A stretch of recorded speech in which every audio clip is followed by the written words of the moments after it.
Bethlehem, in the heart of Israel. The world knows this is the place where Christmas happened. And I guess that's the truth. Jesus was born here, and we've been celebrating Christmas for some 2,000 years now. But the Christmas story is a lot more than just finding the manger. If you want to see this almost unbelievable story of a walk that took Mary and Joseph on the journey of their lifetimes, you got to go about 90 miles from here to a place called Nazareth. That's really where Christmas began. 2,000 years ago, it wasn't a short walk between Bethlehem and Nazareth. Bethlehem is just south of Jerusalem. Nazareth is near the Sea of Galilee, far to the north. Depending on the route taken, that would have required something like a week's worth of walking. And while there may be a lot of automobiles in Nazareth today, Mary and Joseph almost certainly never thought of making their journey to Bethlehem by any mode of transportation except one. They tied on their sandals and started walking. Nazareth is a big city today. 60,000 or more people live here. It's quite a bustling place. It was nothing like that when the Bible story of Christmas began. The Bible tells us that Mary and Joseph were from this place, both probably born here, living uneventful lives until the big moment. Joseph was a carpenter in this town.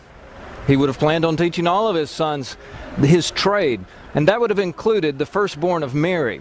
But you know, that brings us to the crisis of Nazareth, because Joseph knew that the baby did not belong to him.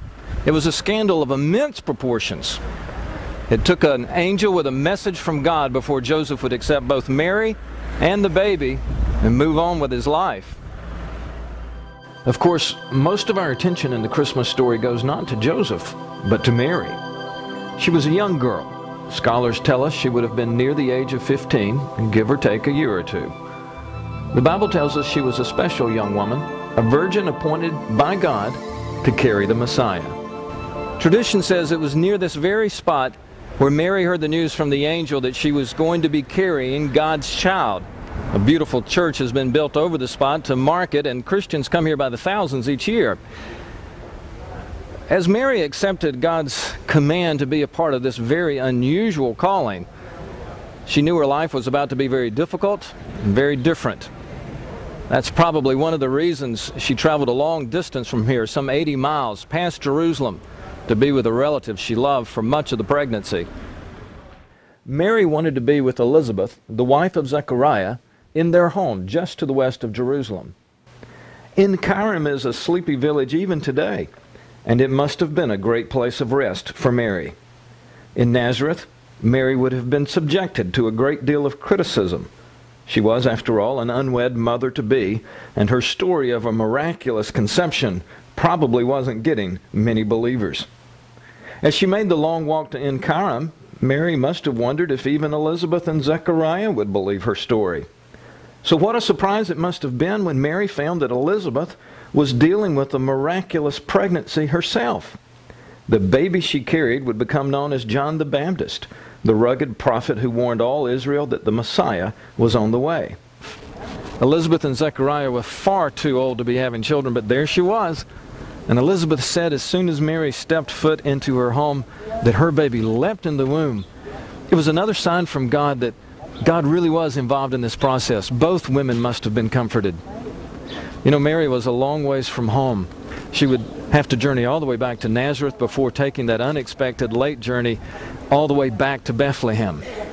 But what a comfort in this beautiful village, in this beautiful surrounding, she must have found in not only the quiet countryside setting, but to be with another woman who knew what she was going through. One thing Elizabeth didn't know of what Mary was experiencing was all that walking. In due time, Elizabeth gave birth, and Mary made her way back to Nazareth. When she had first walked the 80 miles or so to En-Karim, she must have felt little effect of her pregnancy. Months later, when she was going home, however, the trip must have been much more difficult. The concept that she would have to make the same journey again just a few weeks later must have never crossed her mind. We have no indication except that Mary and Joseph fully anticipated having this baby in Nazareth. If they had put two and two together from prophecy and had figured out that it would be in Bethlehem, then Mary could have stayed with Elizabeth. At that time, she was only about 6 miles from Bethlehem.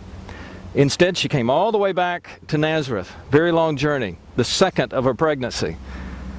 As she arrived in Nazareth, at some point the word came from the Roman government that the world was being taxed. Joseph figured it out that he would have to go to Bethlehem to be registered there. And so for the third time in her pregnancy, Mary and Joseph were preparing for Mary to take a journey, this time Joseph with her. And they started to walk toward Bethlehem. It was a journey that would take days, but a journey that would change their lives. Hey, we're walking toward Christmas. Join us.